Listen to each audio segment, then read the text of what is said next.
I'll be reading in the book of Mark chapter 4, verse 35 to 37. Mark chapter 4 from verse 35 to 37.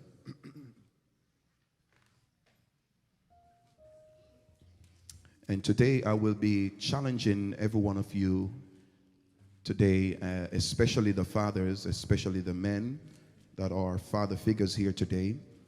But it's a message for everyone.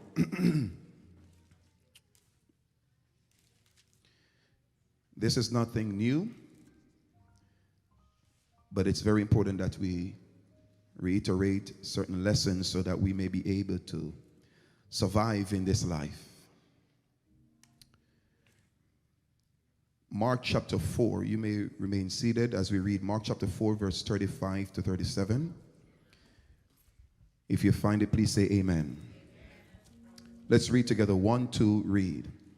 And the same day, when the evening was come, he said unto them, Let us pass over unto the other side. And when they had sent away the multitude, they took him even as he was in the ship. And there were also with him 2 other little ships. And there arose a great storm of wind. Everyone say great storm. A great storm of wind. And the waves beat into the ship so that it was now full. Everyone said now full. Jesus said, let's pass over on the other side. And when they had sent them away, the multitude, they took him even as he was in the ship. And verse 37 says, and there arose a great storm of wind. This wind arose after Jesus said, let's go on the other side. Brothers and sisters, I want you to understand what it takes to go on the other side of life. And you know there's 2 sides to life. You have a side of misery and you have a side of joy and laughter. You have a side of blessing, you have a side of cursing. You have a side of abundance, you have a side of lack. Is that true? But when you're on one side of life and you're trying to go to the other side of life, you need to understand that as long as you desire to get to the other side, there will be great storms. The children of Israel came out of Egypt and they were in the desert. But for them to get into Canaan land, they had to cross Jordan. There is no greater life we will ever experience until we learn to cross Jordan. Now, this is very, very challenging for most people. You know, when I was in my 20s, I used to question some senior men that I would see on the streets. I would see them at Dunkin' Donuts, or Dunkin' Donuts, different Dunkin' Donuts. I would see them out there playing dominoes. And I used to query or question, why is this so? What caused these men to be in this state at this age in their life?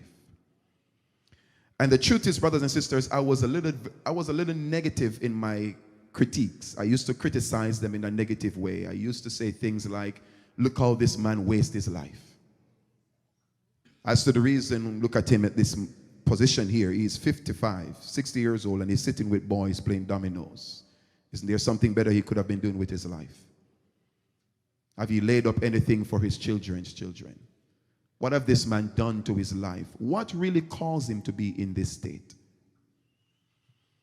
But brothers and sisters, as I grow, I come to realize and recognize that not everyone that's in a very bad state is there because they chose to be there. Not everyone that's in a very, very rough position have chosen the path that produces that. There are many people that start off in life heading towards a great destination, heading towards a great future.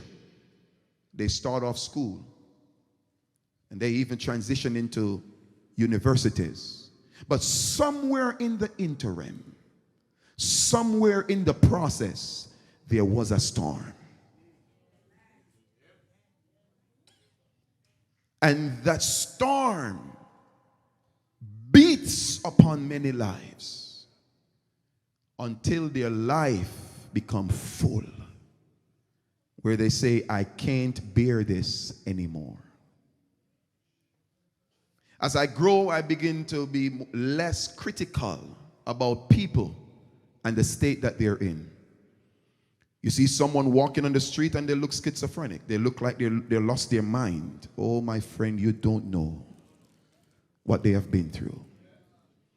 There are many people you see on the street and we'll frown our nose at them because they're taking drugs. But they weren't drug takers or pill poppers all their lives. As they grew, something in the interim forced them into that life. Sometimes our ship can be so full, our life can be so overwhelming that it forces us into avenues seeking comfort, and those avenues is what begin to destroy us. My brothers and my sisters, I want you to understand that it is very important that we learn how to ride out our storms. And today I want to challenge you with this lesson: ride out your storms. If you do not know how to do this, I am telling you, you will walk with your hand behind you. You will walk with your hand on your head. I've seen pastors, great leaders, great ministers, that after a while, you see them walking on the street and you wonder if they knew God. And you will ask the question, what forces them to be in that position?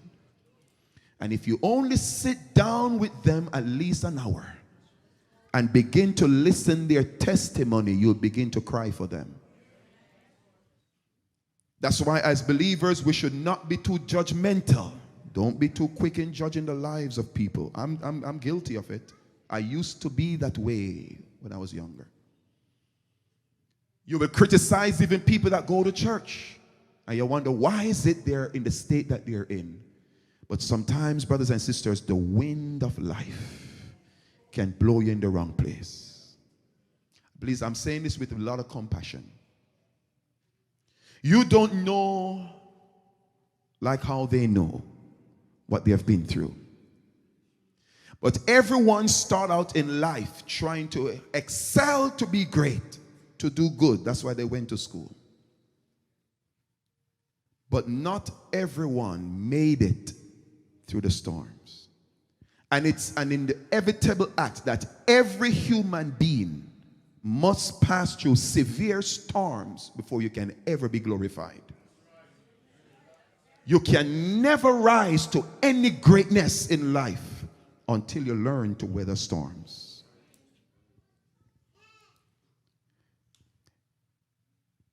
Isn't it strange that it's after Jesus Christ said, let's go to the other side, that the wind chose to start blowing?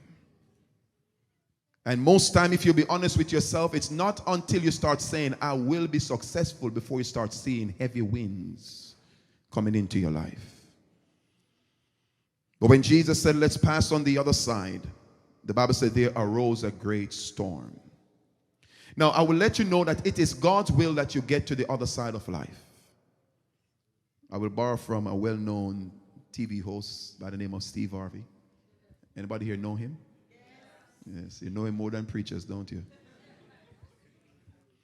But he said something one time.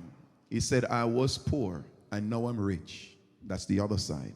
And he said, if I should make a choice, I will choose to be rich. But the price that it takes to be that way is what a lot of people can't pay. It's a better life on the other side. But can you weather the storms to be there? My brothers and sisters, I want you to know that God intends for every one of us to get to the other side of life. Most of us were born into a state of distress, poverty, a state of lack, that's why most of us sitting here transitioned from Jamaica to the U.S. It's for a better life. Isn't that true? So some people is to run away from the life out there because of certain things they have created. But most people transition into this country because they are searching for a better, they are trying to get to the other side of life. So every one of us, intrinsically within us, we desire greatness. We desire good things. But for you to get to that level, brothers and sisters, you need to understand what it takes to get to that other side. There arose a great storm of wind, and waves beat into the ship so that it was now full. Now I want you to understand something here, that Jesus was not far away from them when the ship got full. You can have Jesus in your life and you can be very consistent with your life going to church, and the storm can still fool your life. Oh, please listen to me. You will think that serving God should take away all of that. No. But one thing I can assure you, that your Jesus said, I will be with you in times of trouble. He will not jump out of the ship and leave you to die. He said, I'll be there always. But listen, brothers and sisters, you need to ask yourself the question, if Jesus is on board with you and the storm begin to rage, will you jump out of the boat and leave him? This is what caused a lot of people to crash in this life. Instead of trusting he that keepeth Israel to keep you, you jump ship when the storm was raging. And you begin to try to paddle through the waves by yourself. You begin to try to fight the waves by yourself. Brothers and sisters, you will drown if you jump ship. It's wiser that we stay on board with Jesus Christ and let him guide us through the storms of life. But to leave Jesus is to leave yourself in deep waters. My brothers and sisters, we should ride out our storms. We do not have a choice. If we don't choose to ride out our storms, then we are making a choice to walk as a vagabond on the land. You're making a choice to be one that will be in prison. You're making a choice to be one that will walk, and you are of no use to our civilization. But as long as you're going to be of any importance, you got to learn to weather storms. A storm is a violent disturbance of one's life. Sometimes a storm will come very heavy, sometimes it comes very light. But storms can come in the form of sickness. It can come in the form of the death of a loved one. Sometimes it's the death of your mother that breaks down your ambition. Sometimes it's the losing of your child that causes you to no longer feel like you should keep going on because you were living for your children. And to watch this one person die, this one child die, you feel like all hope is gone. Listen to me, brothers and sisters. Storms can come in the form of financial challenges. Storms can come in the form of marital challenges. Storms can come in the form of false accusations. It can come in the form of persecution and even spiritual attacks. Different storms can come in various ways. But it doesn't matter where the storm comes from. You need to be trained to weather the storm. A storm can come from the east, it can come from the west, it can come from the north, it can come from the south. But if your house is protected, the storm will not destroy you. It doesn't matter how the storm is. It doesn't matter where it's coming from. If you are secured, you don't worry about what caused the storm or what is the storm. You know you are safe regardless of the magnitude of the wind. Brothers and sisters, none of us are exempt from storms. None of us. Bishops, pastors, saints alike will all face storms. Not even Jesus is exempt from storm. He was here walking on the earth, and he was right in the boat when the storm began, Sister Rose. He was not in heaven. He was on the earth. The storm arose. You can faithfully go to church and serve Jesus faithfully. You will not be exempt from the challenges of life. I said this to someone recently. I said many things that happens in the life of people, we blame the devil. And a lot of times it's not really the devil. It's our inability to handle ourselves. If I'm learning to drive a car, Sister Denise, and I'm struggling to drive the car and I hit someone, should I blame the devil? Because if you give that same car to somebody else, he will drive it very good. And you'll wonder if the devil exists. A lot of times it's our inability to handle life that makes it seem like the devil is powerful. But if you train yourself, you will let the devil look like child's play. It will be as though he don't exist. Because you are so trained in handle every situation. Our immaturity, our lack of knowledge can sponsor our defeat, even in the absence of Satan. What sponsors our defeat at times, it's our lack of understanding in handling situations. Have you ever seen a storm? I'm not sure about you, but I've seen a storm when I was about, well, let me not say it, you're going to know. In 1988, Storm Gilbert. I stood in that little house where my parents were, and I watched with my two eyes the roof of other houses going off. We're in the same proximity, and I'm looking at some houses standing, and I'm looking at other houses being destroyed. You will be in the same location, and the house next door to you is being destroyed, and your house is safe. Both of us are experiencing the same storm, but we are responding differently based on how we were built. My brothers and sisters, never you be perturbed and troubled about storms. You must be more conscious about how you are established. Be more aware of how your life is built, how it is structured, because that is what's going to determine if you will finish at the end. It's not the absence of storms that's going to determine if you win, because storms will be present with the lame, lazy, and those that are willing to work. Everybody will go through storms, but the person that's built correctly will know how to weather it. The wind is blowing and they're still the same position. My brothers and sisters, this is what happens a lot of times when people go through storms. They no longer pursue their destiny because they think it is too hard. How do I fight and pursue my destiny? How do I resist all this problem and still pursue my destiny? Now, this is where the problem lies, brothers and sisters. Because, you see, if the storm causes you to no longer progress in this life, in the future, it will be the storm that is the reason why you're suffering. And you cannot allow storms to make you suffer in the future. You have to learn how to weather the storms. In other words, you've got to learn how to take the licking and keep on ticking. You've got to learn how to, in the wind, press against it and keep pushing, keep pressing, keep on doing what you're doing. Because at the end, everyone that you see out there that's struggling, well, let me not say everyone, a lot of people that you see struggling, some storm may be in the interim in their lives, but they refuse to continue because of that storm.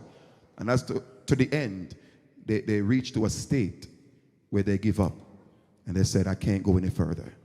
That should never be a child of God's life. You need to learn how to weather storms. You need to learn how to push through storms. In other words, keep on doing what you're doing even when you're facing a lot of storms. It's very important. Brothers and sisters, storms reveal how strong a person is. It is storm that reveals and shows how strong a building is built. Of course, you know that when you build a building, it can look very fancy, but can it stand the test of time? You can build your life and you look very fancy, but can you bear the wind that comes? Because your fanciness will not disqualify you from the wind. Your nice car and your nice clothes and all that good stuff that you wear, and it will not negate you from storms. So in this life, we don't only build it to be beautiful, we build it to be strong. So you build a strong, beautiful life.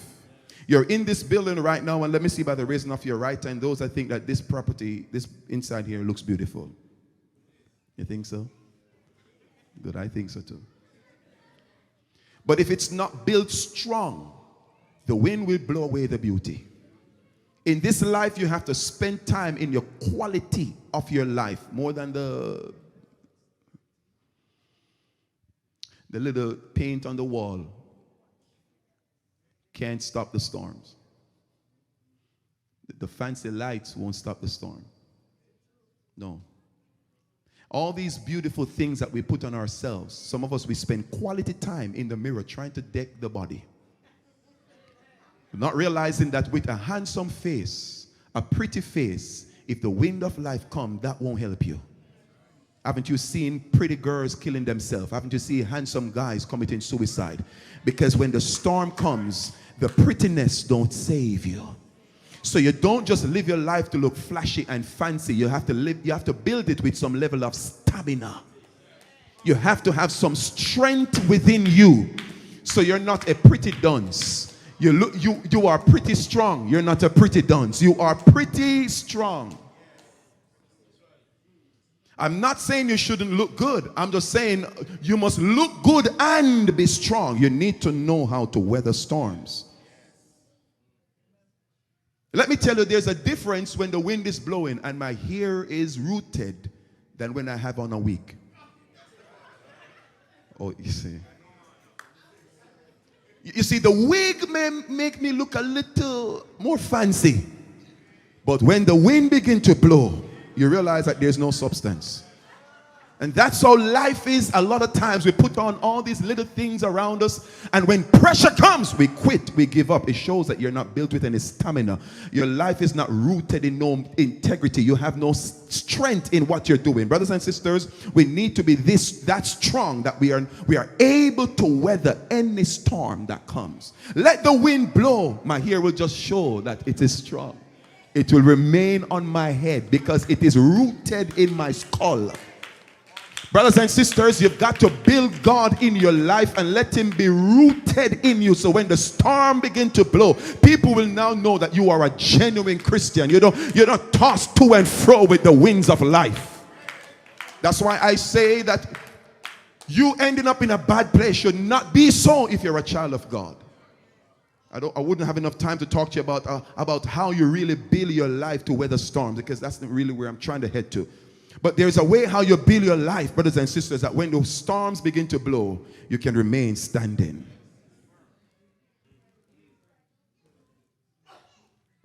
Storms, brothers and sisters, can be very unpredictable. But it doesn't matter if it comes sudden or if it comes gradually. If you're well built, it wouldn't make a difference. I want you, brothers and sisters, to challenge yourself to build a quality life and not a flashy life. Now, I am not against you doing things to make you look nice. I'm not going against it. What I'm talking about is that we have too many pretty weak saints.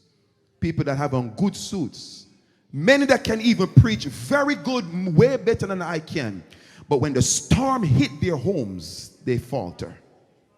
When the storm hit their body, they falter. When the storm hit their finance, they give up. Brothers and sisters, we need to be built strong enough to weather storms. You know, I've come to learn that most things that I'll ever learn in my life, I will learn them, Brother Otis, through storms.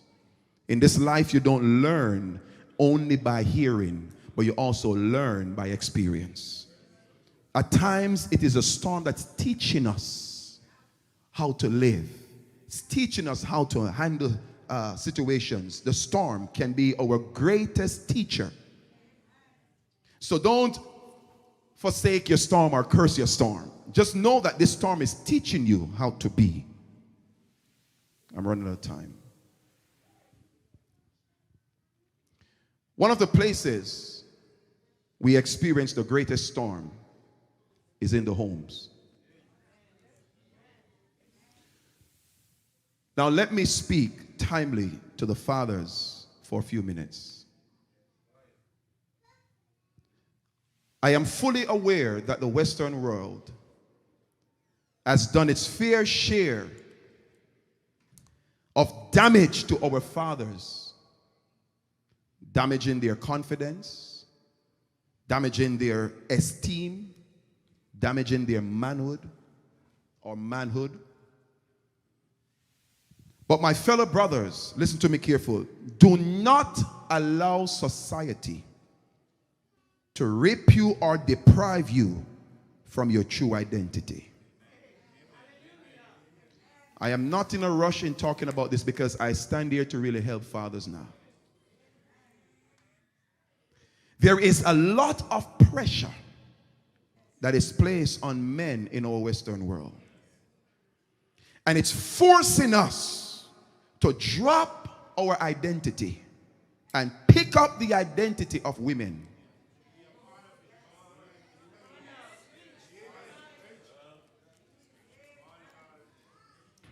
Our society is pressuring us to not be a man. My brothers and my sisters, as a church, we must contend for what God contends for. And I'm here to challenge everyone under the sound of my voice that we stand for what is in the Word of God and not allow our minds to be regulated by our society. We are in this world, but we are not of this world. We are from heaven. We come from a different realm. We were placed here on the earth to rule the earth, not to be ruled by the earth. Brothers and sisters, we are in this cosmos, but we are not of the masses. We should lead our society in the way that our Heavenly Father establishes it. There is a great storm that's coming into our homes. And that storm is aiming at the leaders of the home. It's aiming at the man of the home. The man in the home. My brothers and, well, my brothers, not sisters this time. My brothers, listen carefully. Do not allow anyone in this society, whether they are politicians, even if they are some pastors, don't allow them to deprive you of your identity. You were born to lead. I'm here to talk to the men in this church. I said you were born to lead. Everyone said born to lead. Our society is trying to shove us into a corner and said shut your mouth. It's like back in the islands when they sand dogs. Y'all know about that stuff? It's like the dog can't bark. But to tell a man to not lead is like telling a dog to not bark. It's like telling a lion to not roar. I'm here to rise up the men in this place to stand and let your voices be heard. That you are still the Lord of the jungle. Now, this is not to undermine or to put down the importance of our women, but I'm here to tell you there is no human body that will ever function correctly or even function at all if there is not a head. You can live with a limb cut off from your body. You can live with one foot. You can live with one finger. You can live with one ears, but you can't live with without your one head. You've got to cherish and protect the leaders in our society. And God has established our civilization to be run and to be led by men.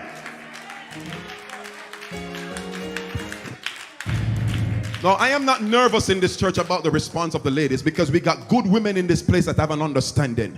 We live by the counsel of God. And God has established this in our world that the world be led by men. As he lead men, men lead the homes.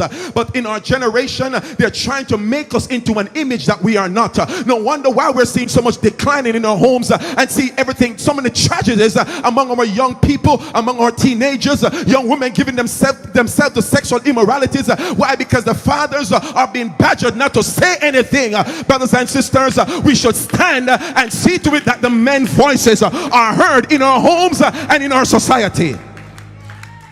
But let me tell you, men, you've got to learn how to square your shoulders. Men, I said you've got to learn how to square your shoulders. Listen to me, men. We are in a generation that if you don't set yourself as a flint, they will push you down like an underdog. They will beat upon your esteem. They will beat upon your confidence. They will make you feel like you're a no good husband, a no good father, even when you're doing your best. But I'm here to encourage the ATI men. You are doing a great job. Don't come down. Men of ATI, you are being a good father. Don't let nobody tell you you're a no good man. You know what you are doing. It may not be all that they want, but you are doing what God said you ought to do. Listen, I really want to timely talk to you here, because this wind, this storm that is blowing in our homes, men, you've got to learn how to ride out that storm. If you're not careful, by the time you're through, half of your house is done. Half of your life is destroyed because of the wind of society. But let me tell you this. We follow the word, not the society. We follow the word of God, not this society. My brothers and my sisters, listen carefully.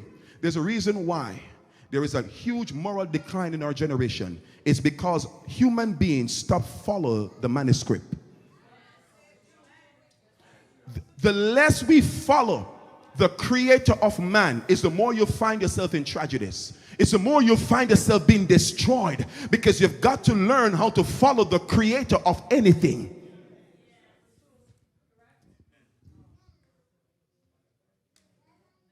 See, I have a tablet here. If I don't follow the manual, I will abuse this thing.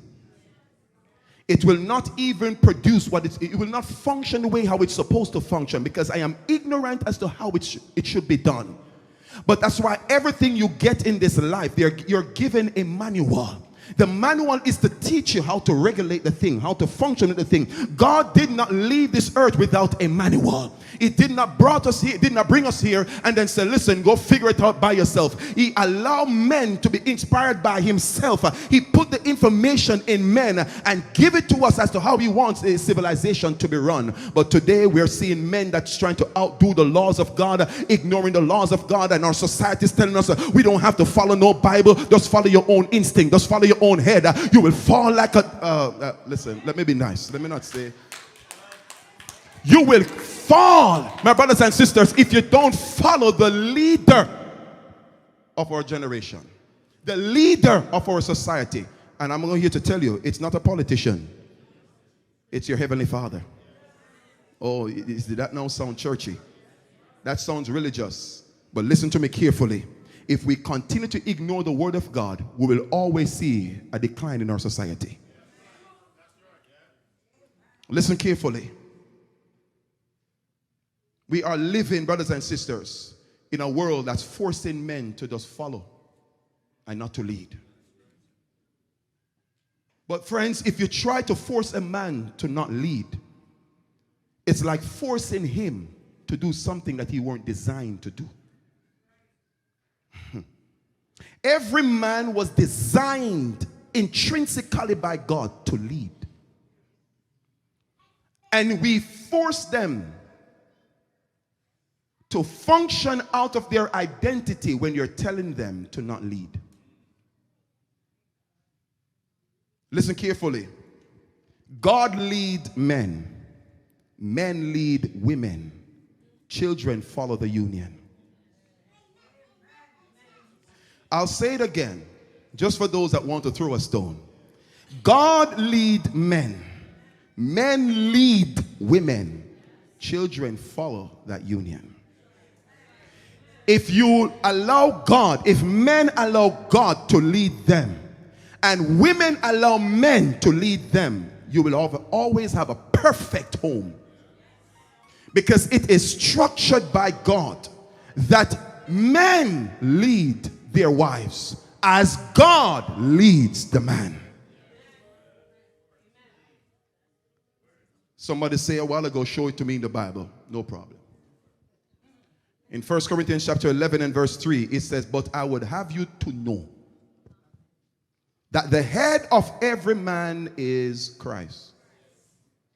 And the head of the woman is the man. And the head of Christ is God. Let me break it down again. I would have you to know that the head of every man is not the woman.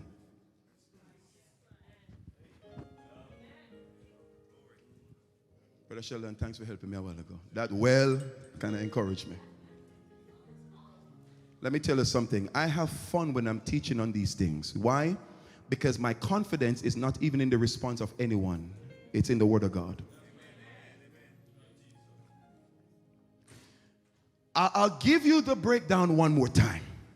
The head of every man is God. Didn't say the woman. But then it went further and it says the head of the woman is not God, it's the man. Okay. I love God, but I can't stand this husband in my life.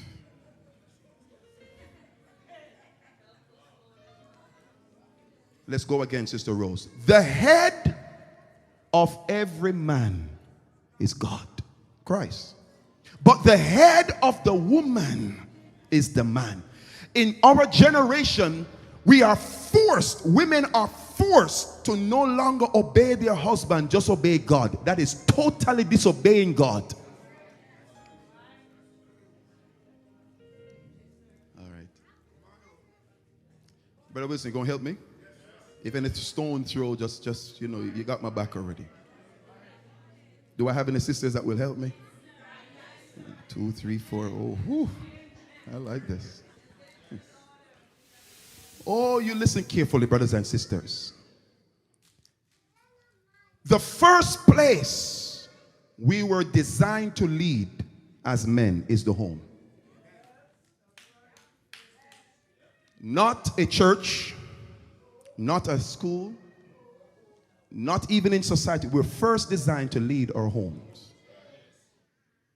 Men, you are called, listen carefully, to love your wife, cherish your wife, honor your wife, and lead your wife. I'll go again. We were called as men to love our wives, cherish our wives. You can't be abusing your wife. You can't be dishonoring your wife. And you can't afford to be following your wife.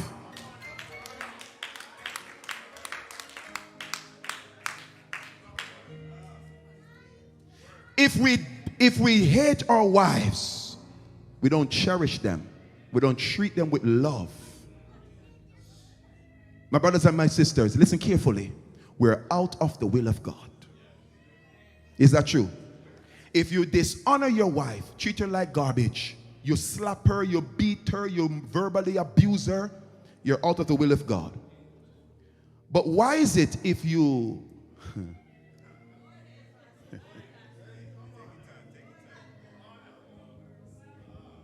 But why is it if you follow your wife, you're not out of the will of God? You're told to love your wife. You're told to cherish your wife. And you're also told to lead your wife. Listen to me, ATI. I don't have time, Jesus. I want us as a church to begin to structure ourselves to follow the patterns of God. If we don't do that, you will watch the devil wiping out our marriages, wiping out our homes, because we are fighting the will of God. Because society is telling us otherwise. And you see that society is the worst place to lead you. Because in society you're seeing a moral decadence, you're seeing a moral decline, you're seeing all type of chaos. Why should we allow the world to lead us when the world itself is in a great trouble? I won't have much people watching this YouTube message, but I'm all right. As though it really matters to me. I have made up in my mind, by the help of God, I will stand upon God's principles. Because I have been observing what goes on. We've seen women talking to their husband like they're nobody. You're in church praying but disrespecting your husband. Don't pray if you're not going to honor your man set ahead of you. If you're not going to honor the leader of your life. My brothers and my sisters, we need to respect the order of God. The day we begin to contend for these principles, when we see our wives and our daughters and our children honoring the men, and we're seeing the men cherishing the women and treating them with love, it's the day you will see a total shifting, not only in our church but in our society.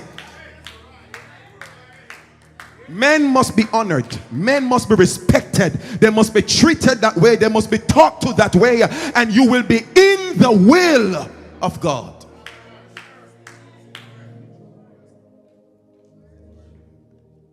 Hold it, brother, keyboard player.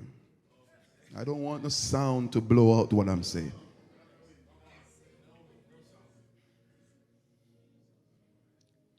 Men, let me encourage you as I close. Stand for your family.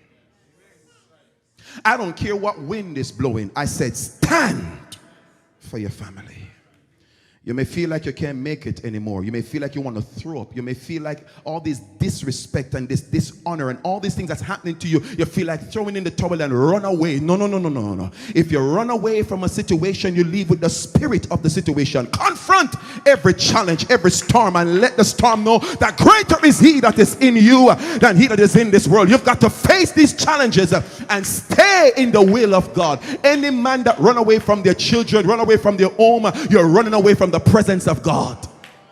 The Bible said a man must feed his household. A man must take care of his children. I don't care if your wife hates you, love your children and take good care of them. Spend the money, do what you gotta do. I'm here to encourage the fathers in this church. Don't let nobody rip you off your mantle. Don't let nobody tear down your esteem, but stand as a man and be the leaders that God has assigned you to be. Listen, man, let me encourage you. Our children, listen carefully, will not listen our advice above our examples. I said our children will not listen our advice above our examples. You can't tell your children to pray and they have never seen you pray. Your advice will be of none effect. I want to encourage your men to live what you say. Live what you talk about. If you want your children to be successful, be a successful man. Because if you're lazy, you can't encourage them to work.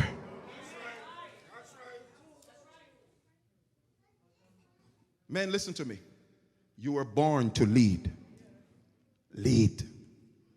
Brother Douglas, help me. Stand. Brother Wilson, come here. You were born to what? Lead. So you should do what? Lead.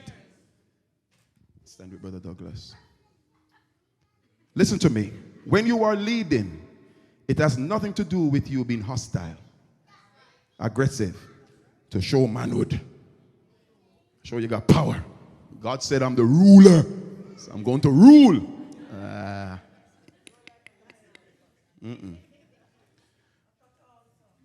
You must lead with the right spirit. But let me tell you this about leadership. You first must be partakers before you should ever expect anyone to partake.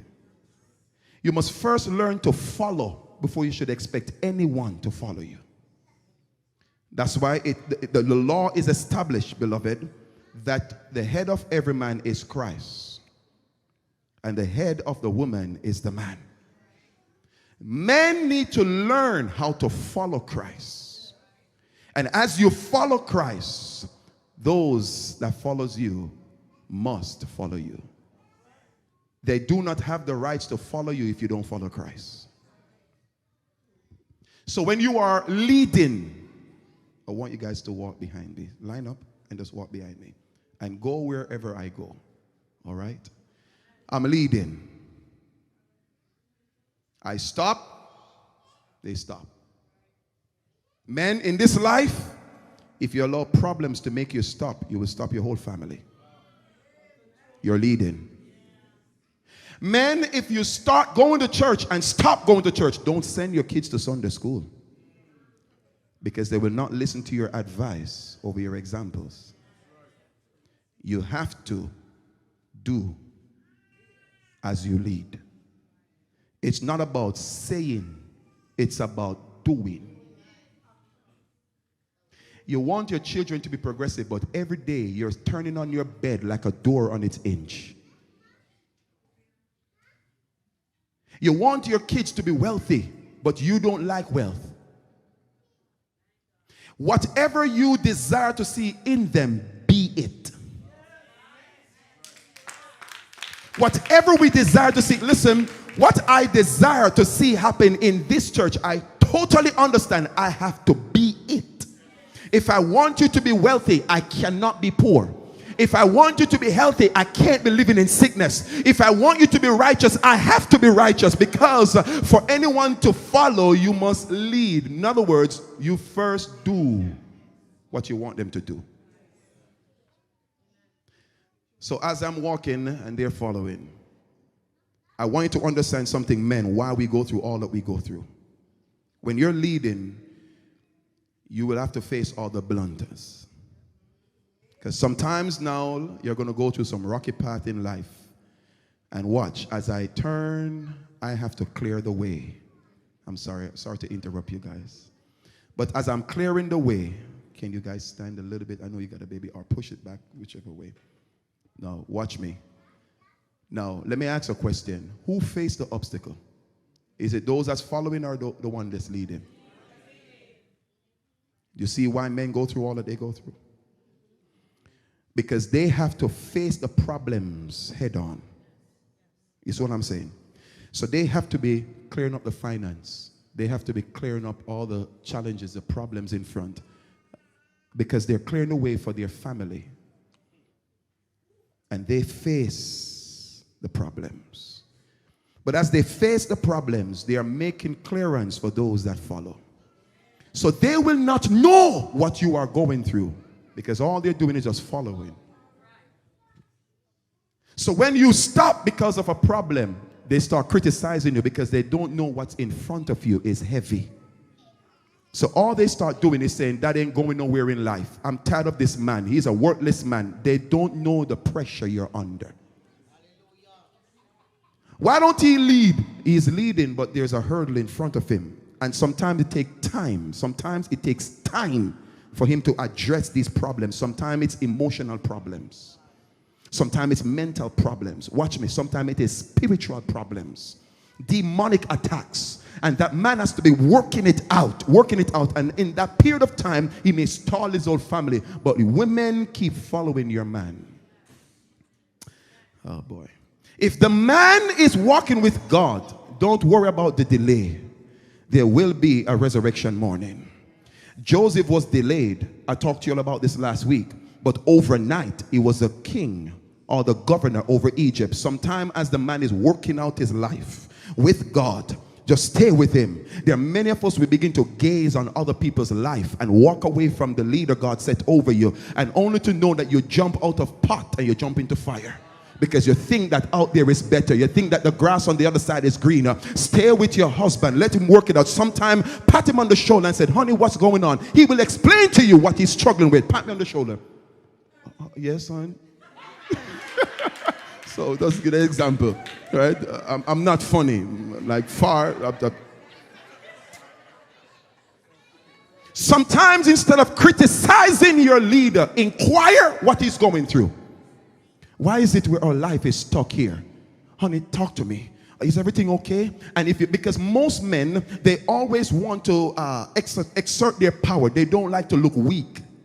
So you have to dig within them to find out what's going on. So before you criticize, begin to inquire. Honey, what's going on? Why is it every morning I realize that you no longer pray? I realize you no longer want to work. I realize the business, you're not explaining. Talk to me. And by you doing that, you're opening up a dialogue. He can explain to you what's going on. Instead of you turning away from him to go find some other man, stay with him and just watch God work it out. And if you just encourage him instead of discouraging him, he will lead your family to green pastures. Brothers and sisters, there are a lot of things that men go through because they were designed to lead. Don't criticize them. Don't ostracize them. Encourage them.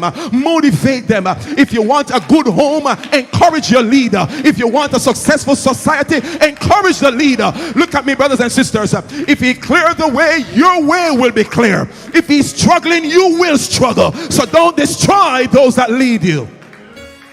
Thank you, gentlemen. We can't keep dishonoring who God set as leaders and expect life is going to be good. What I'm explaining to you is very simple. It's extremely simple. The problem is we allow society to blindfold us. And this thing that we have these days, we have women saying, I don't need no man. I can run my own life.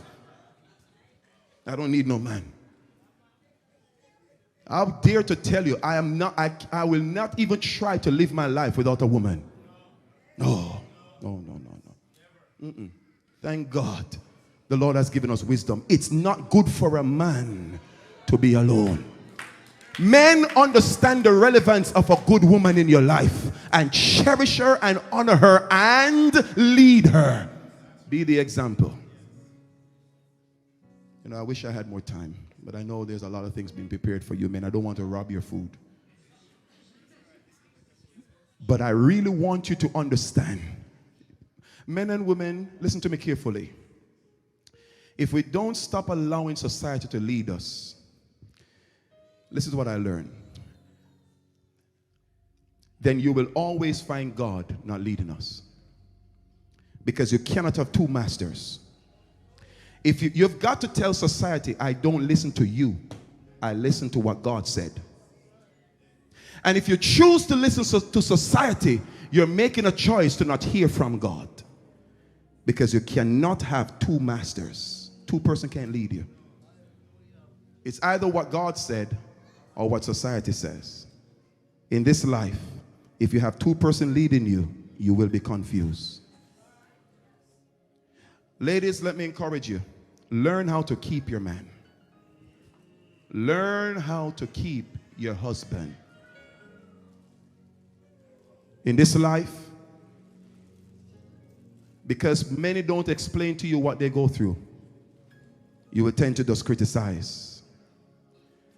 But you need to understand that society in itself is putting on a lot of pressure on men. And so they may not be what you would desire for them to be. But I want you to learn to pray them up. I want you to learn to encourage them. I am very, very happy of what I see in this church among our brothers. There's no lazy man in this church.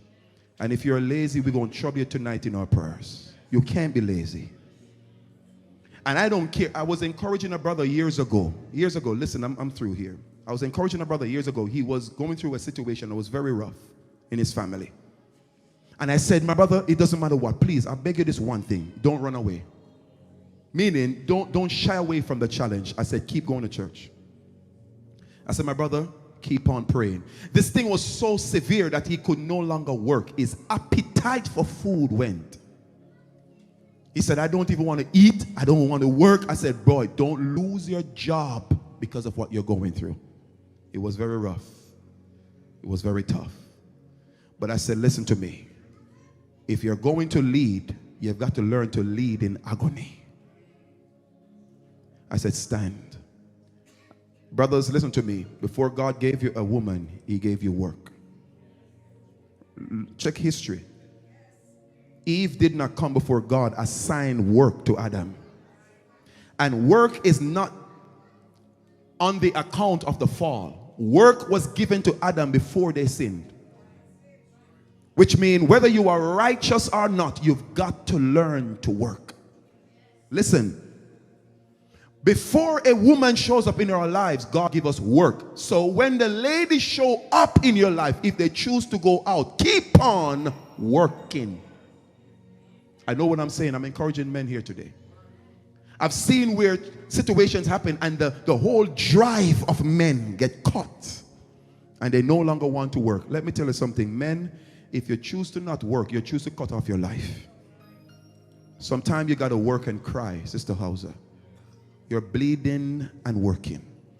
Why? Because you were designed to lead. Now, let me start by saying this.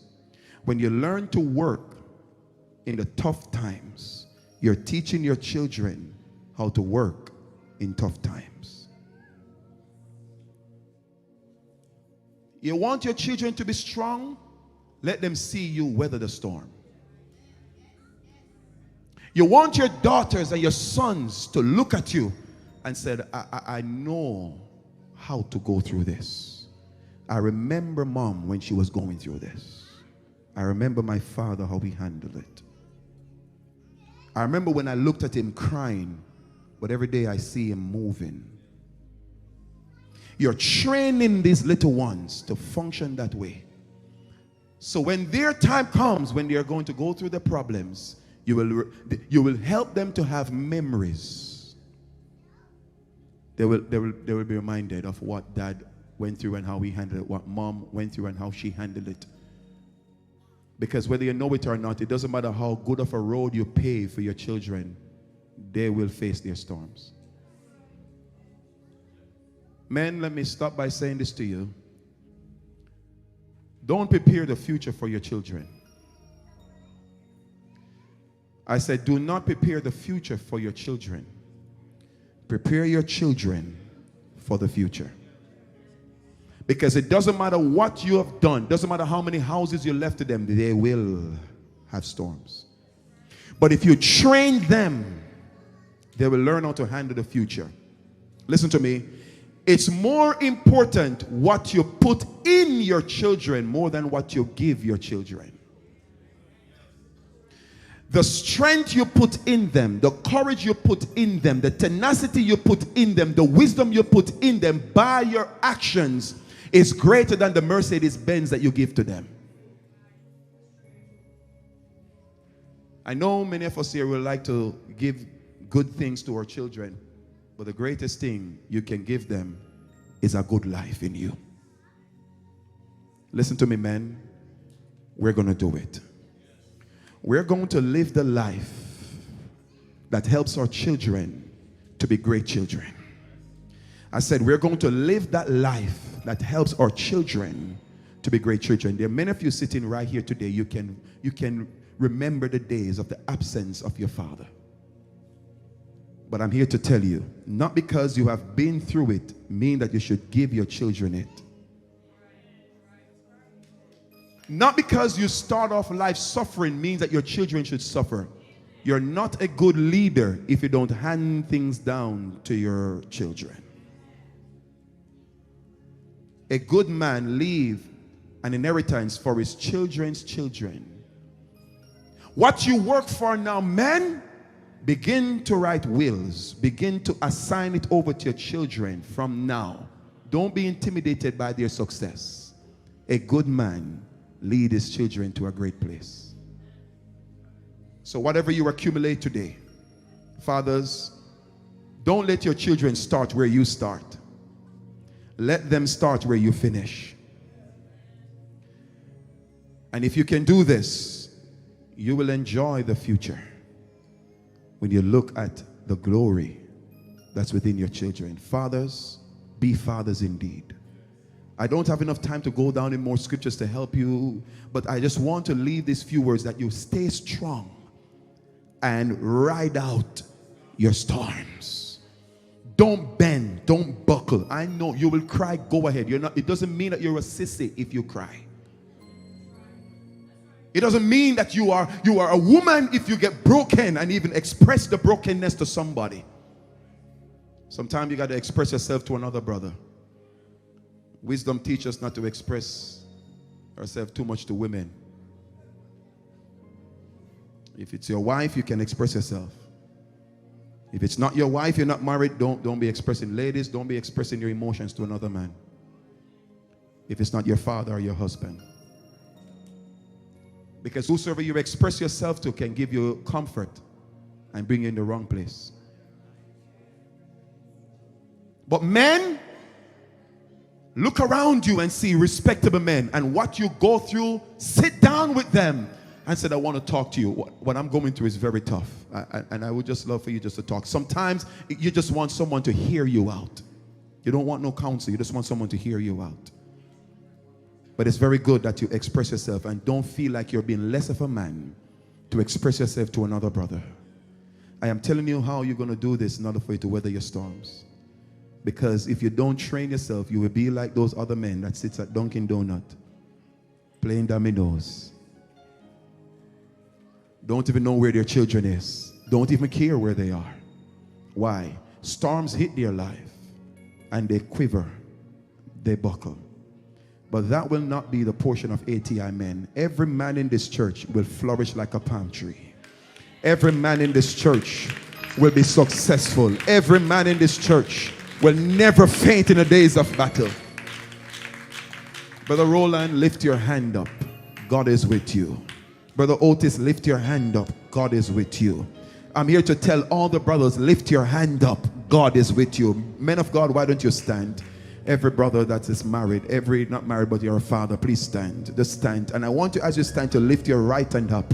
And you're going to make this declaration: I will not quiver. I will not fail. I will not falter. I will lead. Stop, musician. Hold a second. A while ago, I wondered if they were hungry when they were speaking. So I want us to do it again. Raise your right hand, men. Every brother, musician alike, I would like for you to join with me. Yes, right hand. You can keep your hand on the keys, but the right hand up. And I want the men to repeat after me. I will not quiver. I will not die. I will lead, and I will lead by example. I will lead my children. I will lead my wife, and I will lead in this society. Open your mouth and say, I will follow God. I will lead my children, and I will lead my wife. In Jesus' name. Everyone clap your hands unto the Lord. My brothers, as you all stand, I want to say this to our brothers. Men, it's not 50-50 in the home. If you're going to be doing this 50-50 thing, then you're going to do 50% leadership and she get 50% leadership. Slow it down, Doc. There are many of us, we want to lead, but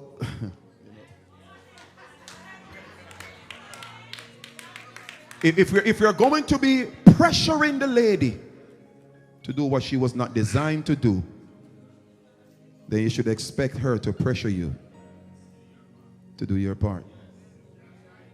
Men, listen to me. If it means to cut down your budget, cut down your expense, don't put the pressure on the women. Lead. Lead. Of course, I know you, some of you in here, you got great wives that's willing to help you out, assist you, and they're not trying to overpower your authority. But the reality is this: if you don't take the initiatives and lead, you'll be handing over that power into their hand. Let me stop by saying this, and it may hurt a little bit, but listen to me carefully. We'll get over it. Listen to this. Give your wife everything except your authority.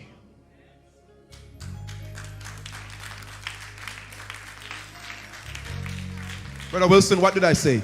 Give your wife all the loving, all the money, all the caring, but do not yield your authority. The day you do that is the day you step from the will of God. You have to keep leading. Lead with love. Lead with compassion, not with brutality. Be the example. Work hard and pay those bills. Don't waste time out there with anybody. If you have friends around your brothers that all they do is to idle, listen to me. You're the one your wife coming to. Don't sit and waste time with these other men and not disciplining yourself to see to it that you take care of the home. If you have your wife to catch you now and again, thank God for it. But don't depend on her to keep you going. Don't depend on her to lead your entire family. No. If you're going to lead, lead. If you're going to roar, roar. If you're going to bark, bark. Be the leader. I trust all you men here that you will lead your wives. I trust that you will lead your children. And in the future, they will all respect you. Let's all stand.